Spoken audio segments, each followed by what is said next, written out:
Allah bisa umpamakan mereka itu orang-orang yang walaupun dihujani dengan bimbingan-bimbingan, ya, dengan arahan-arahan, seperti di ayat yang ke-11 diingatkan, wa idza qila lahum la tufsidu fil ard. Saking sayangnya Allah masih diingatkan, jangan merusak dong. Jangan berbuat seperti itu. Karena itu kadang-kadang selalu di setiap masa kalau ada orang munafik, ya, walaupun namanya bisa berbeda-beda, walaupun kemasannya bisa lain-lain, casingnya bisa berubah di setiap eranya, tapi tetap akan ada ulama, ya, orang-orang baik yang semasa dengan mereka mengingatkan mereka, ya, baik dengan cara yang halus, baik dengan kemudian menyoal, kemudian tanpa langsung menyebut orangnya, kadang-kadang dengan ajaran-ajarannya, atau kalau sudah keterlaluan disebutkan ini loh golongannya, ini kelompoknya, ini begini, itu supaya kembali lagi ke mereka, supaya sadar. Ya, tidak ada niat satupun misalnya untuk menjatuhkan atau menjelekkan atau misalnya membuat sesuatu yang buruk, tapi lebih kepada bagaimana mengarahkan mereka untuk kembali kepada jalan yang benar, menyadarkan bahwa ini semua sifatnya sementara kehidupan ini, itu saat akan kembali kepada Allah.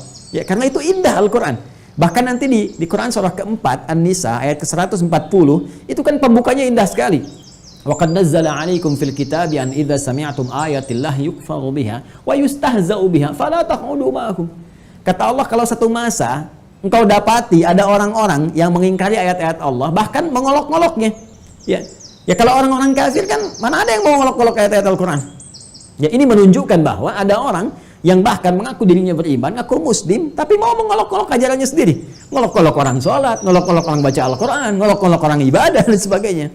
Apa jawaban Al-Quran? Kata Allah, telah tetap ketentuan dalam kitab Allah, dalam Al-Quran. Jika Anda temukan yang seperti itu, apapun gelarnya, ya, apakah dia gelarnya nanti gelar yang tinggi pendidikannya, atau punya jabatan tertentu, kedudukan tertentu, dan sebagainya, jangan silau dengan itu semua. Fala taq'udu ma'hum, jangan sertai mereka. Al-Quran tidak mengatakan celah mereka, habisi mereka, bully mereka, jadi bazar untuk mereka, ya, serang mereka, tidak ada tuh. Ya, kata Allah, nggak usah repot-repot. Mencela yang sudah tercela itu buang-buang waktu. Ya, jangan kau keluarkan tenagamu hanya untuk mencela yang sudah tercela. Di mata Allah sudah tercela, ngapain kau cela lagi? Puncak celaan tertinggi itu kan celaan dari Allah. Nah, jadi kalau Allah sudah cela, nggak usah ikut-ikutan. Tetap kita tinggalkan aja, cukup kan. Jadi kalau dia bikin seminar, nggak usah diikutin seminarnya. Ya, bikin karya tulis, nggak usah dibeli bukunya. Ya, punya toko, nggak usah dibeli barang-barangnya. Gitu aja sederhana, kata Allah, tinggalkan mereka supaya mereka sadar mereka itu salah. Mereka itu salah. Yang paling aneh kan begitu. Sudah muslimnya diolok-olok, di soal persoalan ibadahnya, ya, tapi mau dimanfaatkan juga. Ya, belanja harus ke situ, uangnya mesti diambil dan sebagainya. Ini kan aneh gitu ya. Karena itu kata Allah, berikan pelajaran, nggak usah disoal, nggak usah diolok-olok, nggak usah dicibir, nggak usah dicela, nggak usah, tinggalin aja. Ya, jadi kalau ceramah nggak usah didengarkan. Ya, biar diboikot aja, biar ratingnya turun, biar hilang seketika. Ya, kalau dia jualan nggak usah dibeli, apapun yang dia kerjakan. Hatta yakhudu fi haditsin ghairi, indah Al-Quran. Allahu Akbar. Sampai mereka sadar bahwa itu keliru dan mereka meninggalkan. Ya, ungkapan-ungkapannya, kebiasaan-kebiasaannya. Lalu setelah itu sertai lagi. Indah kan? Objektif, bagus.